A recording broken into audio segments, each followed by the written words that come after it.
পোষ্য কোটা ইস্যুতে 4 দিন ধরে উত্তাল রাজশাহী বিশ্ববিদ্যালয়। রোববারও দিনভর ছিল উত্তেজনা। এদিন বিকেলে রাজশাহী বিশ্ববিদ্যালয়ের উপাচার্যের বাসভবনে অনুষ্ঠিত হয় জরুরি সিন্ডিকেট সভা।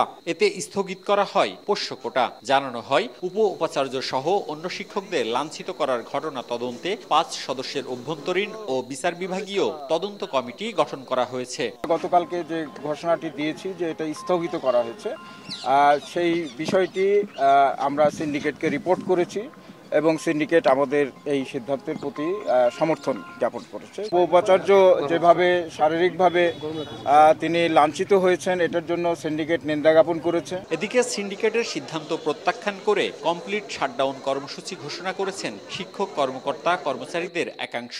এর আগে উপ উপাচার্য সহ শিক্ষকদের লাঞ্ছিত করার ঘটনার তদন্ত ও পোষ্য কোটার দাবিতে কর্মবিরতি পালন করেন তারা। এতে বন্ধ ছিল ক্লাস পরীক্ষা। এই তদন্ত কমিটি কোনোদিন আলোর মুখ দেখবে না যতদিন পর্যন্ত এর সুবিচার না পাবো, ততদিন পর্যন্ত বিশ্ববিদ্যালয়ের একাডেমিক এবং প্রশাসনিক সকল কাজ থেকে আমরা পুরা শাটডাউন এবং বিরত থাকব। সংহতি প্রকাশ করছি যে লাগাতার ক্লাস পরীক্ষা সমস্ত কিছু বন্ধ থাকবে, এর একটা সুষ্ঠু বিচার না হওয়া পর্যন্ত।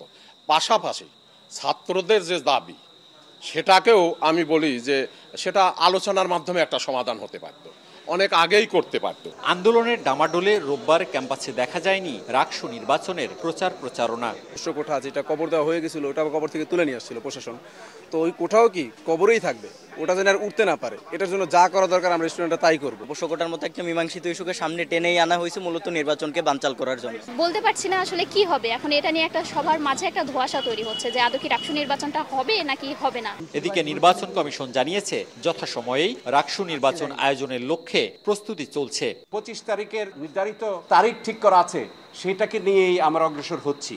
এবং আপনারা জানেন যে আমাদের সকল কর্মকাণ্ড শেষ পর্যায়ে প্রায় আমরা সব গুছিয়ে এনেছি। ভোট পেছানোর কোনো ধরনের সিদ্ধান্ত নির্বাচন কমিশন গ্রহণ করেন নাই।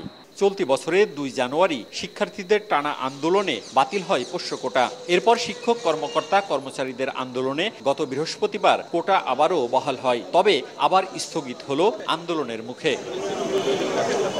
মওদুদ রানা, সময় সংবাদ, রাজশাহী।